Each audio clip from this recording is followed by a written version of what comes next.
Не стоит сравнивать Абхазию ни с Дубаем, ни с Саудовской Аравией, там, с Арабскими Эмиратами. Мы не рассматриваем вопрос, хорошо апартаменты или плохо.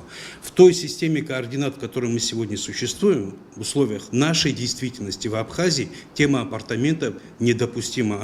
Как говорит Тенгиз Джоупо, в условиях процветания коррупции, отсутствия градостроительного кодекса и других законов и норм, необязательности исполнения существующих, безнаказанности разного рода нарушений, даже невозможно представить себе ситуацию, при которой закон будет выполняться с прописанной четкостью. Мы считаем, что никакие требования, ограничения, условия, которые будут включены в законопроект, они у нас работать не будут.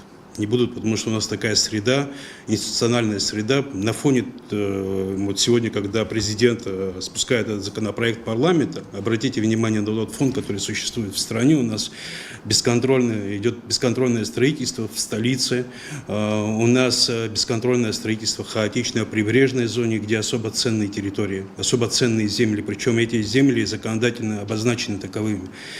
У нас органы государственной власти фактически сквозь пальцы смотрят на происходящее, и общество вынуждено требовать от подрядчиков исполнения действующего законодательства. Принятием этого закона мы фактически открываем окно возможностей. И даже если мы его приоткроем хоть немного, с течением времени оно будет распахнуто из-за того, что у нас безответственность, высокий уровень безответственности, высокий уровень расхлябанности, у нас колоссальные институциональные проблемы и высокий уровень коррупции в стране.